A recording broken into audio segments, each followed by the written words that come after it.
Assalamualaikum warahmatullahi wabarakatuh. Sebelumnya perkenalkan, nama saya Rifki Tajorido dari Perbankan Syariah semester 4, yang mana saya ingin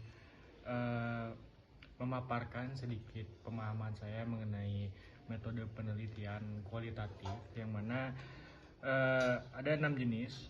Yang pertama itu ada penelitian studi kasus, lalu yang kedua ada fenomenologi, yang ketiga ada penelitian studi pustaka, yang keempat ada penelitian etnografi, yang kelima ada penelitian historis, dan yang terakhir ada ground theory.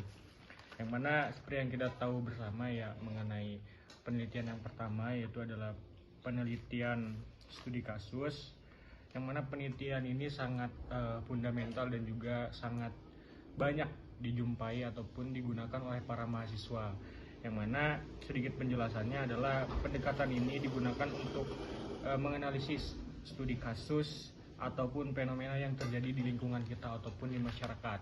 Dan nantinya penelitian ini memang berfokus kepada fenomena sosial yang terjadi pada sekitar kita.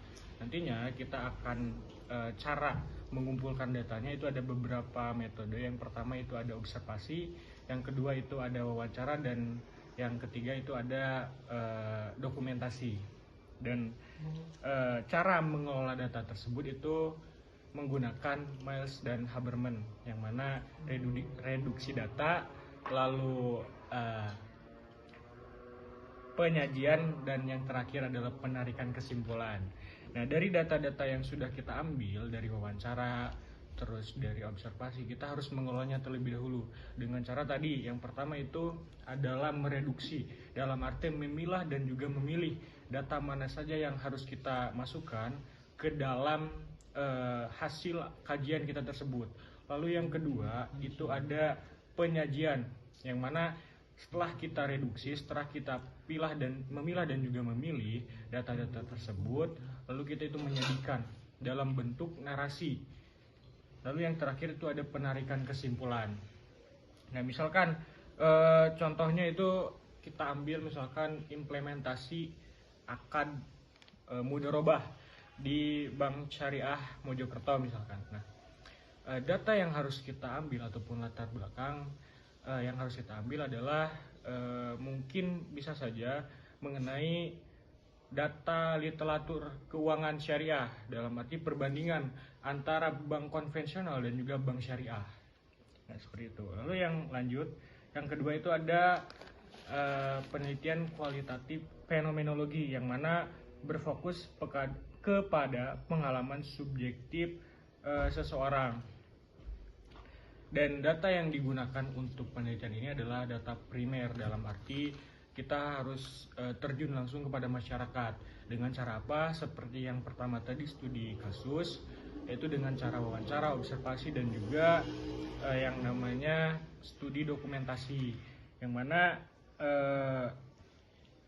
fenomenologi ini itu memang berfokus kepada pengalaman subjektif dari seseorang. Semisal pengalaman saya mendapatkan suatu hadiah misalkan dari pemerintah. Nah, itu kita harus teliti, dalam arti memang kita fokus utama kajiannya itu kepada si subjek yang kita teliti, dalam arti kita meneliti orang tersebut, bagaimana misalkan perasaannya, terus kenapa kok dia bisa mendapatkan hal tersebut.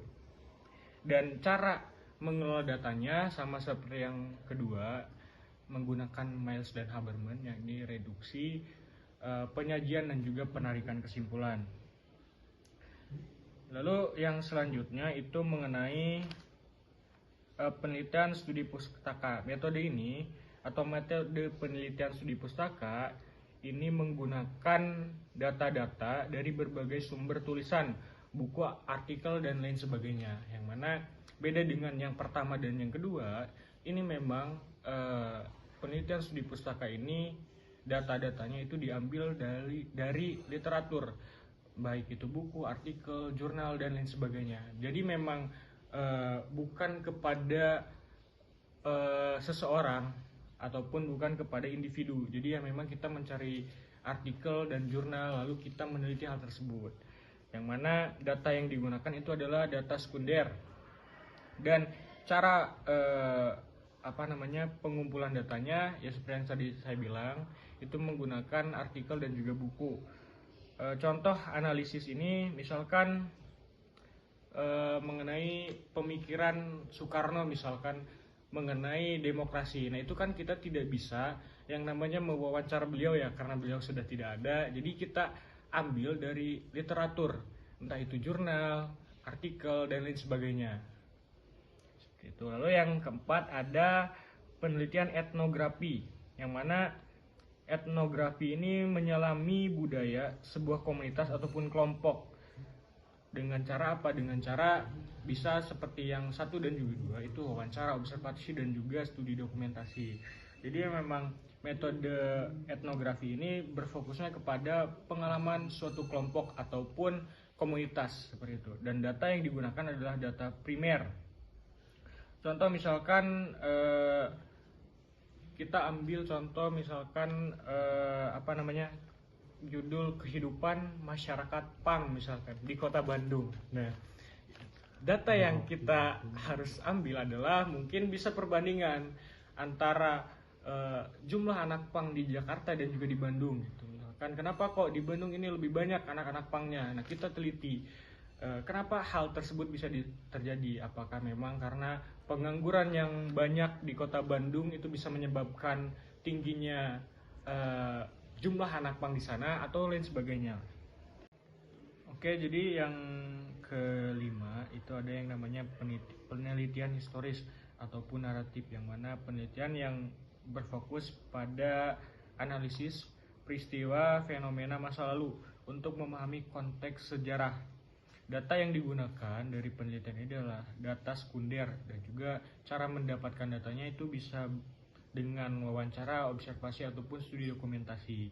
Dan cara mengolah datanya adalah dengan menggunakan Miles dan Haberman, sama seperti yang sebelum-sebelumnya, yakni reduksi, penyajian, dan juga pengambilan kesimpulan.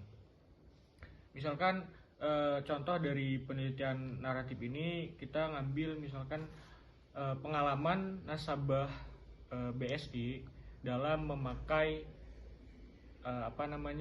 produk perbankan syariah. Nah, data yang harus kita ambil adalah data-data yang memang menunjukkan minat daripada masyarakat dari mulai perbandingan antara minat untuk menggunakan produk-produk bank konvensional dan juga syariah. Kita bisa melihat dari sana presentase ataupun perbandingannya. Kenapa kok misalkan yang menggunakan keuangan syariah itu lebih sedikit. Nah, kita bisa tinjau dari sana. Lalu yang terakhir ada ground theory, yang mana ground theory ini itu memang agak sedikit beda dengan penelitian-penelitian sebelumnya, yang mana ground theory ini membangun ataupun membuat teori baru. Jadi ya memang dari bawah gitu. Jadi kalau penelitian-penelitian sebelumnya biasanya itu menggunakan teori-teori yang sudah ada, sedangkan ground theory itu menciptakan teori baru ataupun menggabungkan teori-teori yang sebelumnya seperti itu. Dan data yang digunakan adalah data primer bisa dengan cara wawancara, observasi, dan juga dokumentasi. Dan cara pengelolaan datanya adalah dengan Miles dan Haberman. Contoh misalkan judulnya itu persepsi guru pada implementasi kurikulum Merdeka. Nah, itu kan memang sebelumnya itu belum ada teori-teori seperti itu, sehingga kita meneliti hal tersebut itu memang teorinya itu dari nol, membangun dari nol hingga menjadi sebuah teori baru. Nah, mungkin segitu saja dari saya. Mohon maaf bila ada kesalahan, karena saya juga masih belajar. Saya akhiri, wassalamualaikum warahmatullahi wabarakatuh.